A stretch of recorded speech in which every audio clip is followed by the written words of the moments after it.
I've been an amateur doing patches for quite a while. Maybe I should let you know my credentials. My mom taught me how to trace when I was 7 years old, and I had art in 10th grade. The first patches I wanted to draw were for my own lodge, and back then it was Schiffli or Swiss embroidery patches, which meant that a color went down once, and then the next color, then the next color. Yeah, you couldn't have red on yellow in one place on the patch and then yellow on red someplace else. So I don't know about you, but my high school had the World Book set of encyclopedias, and the human section had clear overlays where you looked at the page and saw the next color down. So I got some acetate and some acrylic paints, and that's how I did my first patches and seven overlays. I just had to do that a couple times to get the feel of it. Orlando, of course, is where the tourists come. When the tourists would come to the Central Florida Council office saying, hey, you got any cow patches we can buy? Well, the lodge had a policy that its patches were restricted, but they wanted them sold only at OA functions. So we came up with some colorful patches to set out in the council office. And if somebody asked about patches, the ladies would say, oh, look at those over there. And after we'd sell 1 or 200, they'd do a journal entry and move the sales to our OA account. 1973 Spring Conclave was my very first patch. I have a particular interest in map patches. This was handy at the 73 National Conference, so I was able to show everybody where my lodge is. I did this set for a section conference. We've often had neckerchiefs for section events that showed all the participating lodge totems. I thought it might be cool to have a pocket patch that showed all the lodge totems. The thought was to take the little flap-shaped area at the bottom of the participation patch and leave it blank. And then we'd make miniature flaps of all the lodges, and they could put that in the blank on their participation patch. Well, that worked until we realized the minimum run for a patch that size is 200, and some of our lodges will only send 20 or 30. So we dropped that idea, although we did carry it through on the host pocket patch. Some friends I casually knew went to NOAC, and they wondered if I could help them make a jug band neckerchief. Sure, and they let me have one too. A neighboring lodge in St. Pete wanted to have a bicentennial flap. They wanted something with color. So I took their regular flap and put some bunting on it. And the chief added a background color. On the right, Aal-Pa-Tah Lodge at that time had a tradition where every spring powwow patch was a teepee on a different color background, different color teepee, different color background. So I took the bunting off the cover of the Orlando telephone book. On the bottom is a set of activity patches for Timucuan. Interestingly, some council took one of those and turned it into a summer camp patch. I'm a big fan of Walt Kelly, Pogo, and so the activity patch for a shot by Miami, I lifted artwork from some of all cartoons. Aal-Pa-Tah had a tradition where the fall fellowship patch would be an Indian dancer with a leg tights, leg mite design in different colors every time. Well, one thing they had not done was the flag bearer who starts every powwow. Hurricane comes from the Taino Indian word Nurakan, which is their words for big wind. Oshaka in Miami had a Nurakan chapter, and they asked me to do a chapter patch for them. So there they are in the eye of the hurricane. Chief of Similachi in Tallahassee asked for a puzzle patch set. Well, I feel that they have an informal tradition that every patch has to have a Florida Indian motif. So here's a puzzle patch, and I believe that every piece of a puzzle patch needs to be able to stand on its own and not be a broken piece of something else. We went to the National Easter Seminar. If you've ever been to those, the standard patch is just the blue thing in the center. No date, no location, and everybody got one. Well, I was section advisor at the time, and I knew that our guys would want to wear that patch right away. So I came up with a dangle so they could staple the patch into the dangle and wear it soon. We went to a council of chiefs, which usually picks the design for the next section neckerchief. Nobody brought anything. But a lot of chiefs said, wait a minute, I have this pen and pencil sketch that we were going to use for a banquet cover. I'll give it to you and you can do something with it. Well, I'm thinking our section neckerchiefs are always bright color, white cloth. So why not do something a little bit different for drama? And there you go. People either really liked it or really did not like it. For another conference, I did this flamboyant set. And after I drew it, I said, wait a minute. This is going to look better if we use gold instead of burnt orange and burnt orange instead of gold. So the company shifted those around. Now, even though this was 40 years ago, I saw it worn in our camp earlier this year. A 13-year-old was wearing the neckerchief. So where'd you get that? He said, well, they let me look at my grandfather's patches. And then when I was done, they let me have one. That's kind of coming 40 years later, that's kind of a sincere compliment. This painting is called Shoshone Camp at Landers Peak. The original painting is the size of half a wall. It hangs in the Metropolitan Museum in New York. I'm at the museum with a friend from Chickasaw. When we walk in the room, and boom, there he sees this huge painting filling up a wall. He blurts out, hey, I have that patch. Yeah, this took me a long time to work out since only one color could be laid down at a time. But it was a success and people liked it. A lady did a watercolor of some scenes at camp, and that evolved very easily into a summer camp patch. We used the same design, the gator on the log, 3 summers in a row, and this was the first one. They all had tags to go on the bottom, Gray Outdoor Scout, Gray Outdoor Staff. Those tags are now worth more than the patch. Top left is the chapter totem patch. Well, my lodge had 7 totems. Bottom left, the lodge went to 9 totems. Now, those patches were made with Swiss embroider. It was kind of a challenge to work out colors, laying down one at a time. I had to use black, both for background color and for surface detail color. The 2 on the right, we council expanded to 13 chapters and then fell back to 12 chapters. I've done a few patches for training courses at Philmont. Then I did this. They were out inspecting Philmont, and the lead SUV stopped and backed up and didn't realize he was backing up into the following vehicle. Oops. This is a privately funded cover a private joke. I have some friends who go to a Methodist church in Atlanta. Every year they have a huge barbecue with pork and Brunswick stew. They get skids of charcoal delivered Friday. The men stay up all Friday night cooking.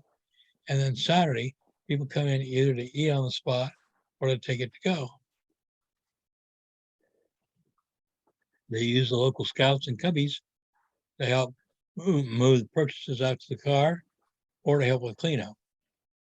And these patches are generated to thank you for the scouts and the cubbies. Here I am having a little fun. If you look in the flap, there's a www camouflaged in red on the teepee. You look down on the bottom and see how many W's are camouflaged in the lavender smoke. The neighboring lodge asked me to do a set for their lodge featuring council buildings. Geez, what can you do with council buildings? The chapel is just 2 slabs of concrete leaning against each other. But I had the idea of putting in an interior outer background, and that way I had colors I could play with. Fortunately, the chapel at camp had a stained glass window, so that was an easy call for the year patch. The year patch would be the big patch that goes with the annual set. They also asked me to do a set of chapter patches for them. Here, Rabba shows a Florida Panther paw print. Yahiya is a similar word for hawk, Harpieka, with the gator hiding in the reeds. Harpieka was the name of a Seminole chief who hid out in the Everglades for 30 or 40 years. And Utina, is a Timucuan chief that we know from some engravings.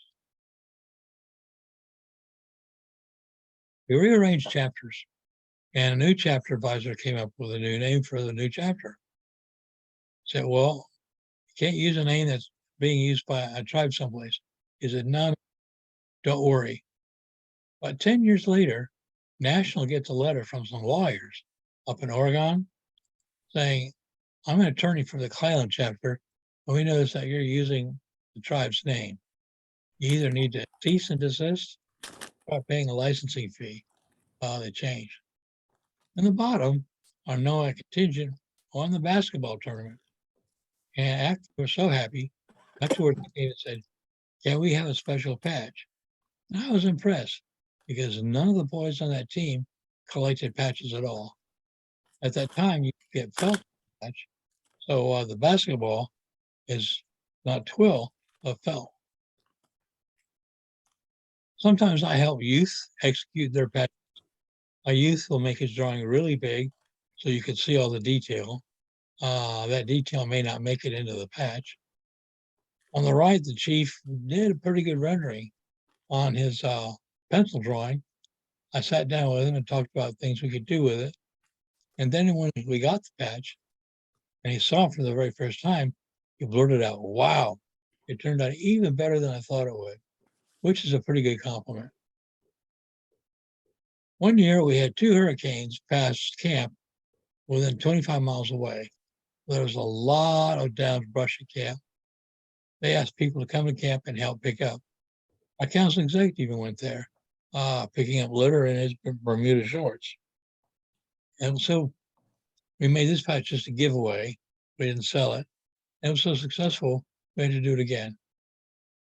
Look at the W's hidden in the background. My favorite chapter is Nok Sioux in the Keys. The chapter is 120 miles long and 5 miles wide. They have an activity everyone used to once a year at Camp Sawyer, which is down in the Keys. The bottom left patch shows the end of the 7-mile bridge, which is really only 3 miles long. And Camp Sawyer is one of the islands in the back part of the patch. For a long time, the chapter did Florida tropical fish. We're going to do a puffer. But then the chapter advisor said, hey, Rick, I just found out that you can make a puffy patch. So that's how we went from my sketch to a patch that you can squeeze. First 3-dimensional patch I ever did. I previously mentioned this set, patches that show the architecture merit badge. For Notre Dame, I knew that if I just sent in the magazine article, I would get a big block of gray for the cathedral. So I sat down and broke it up into sections. The cathedral is done all in shades of gray.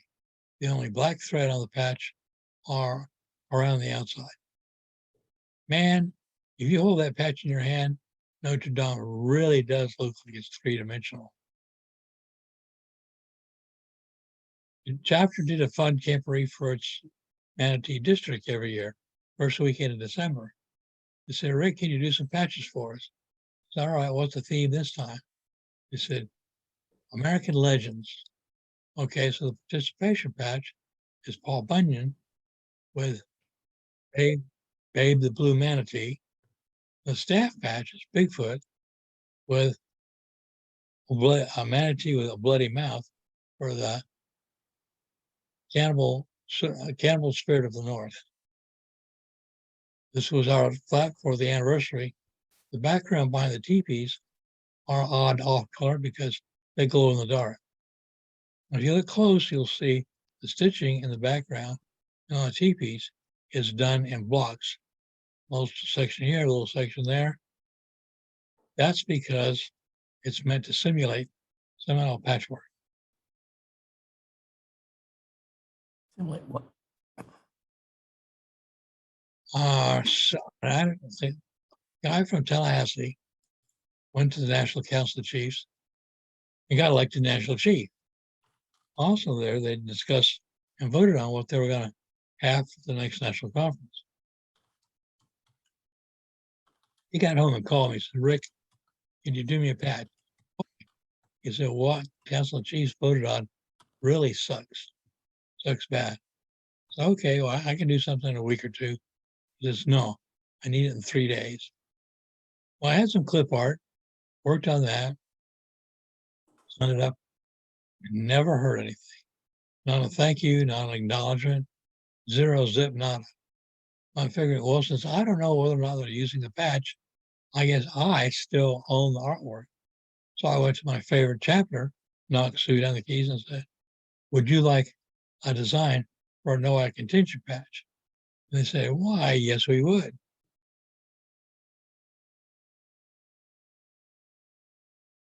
USA in Alabama did a set featuring the name of their lodge with the 5 words spelled out in artwork. My Atlanta friend said, Rick, could you do something for us? They'd already done the first word of Aal-Pa-Tah, so I came up with something for the other words.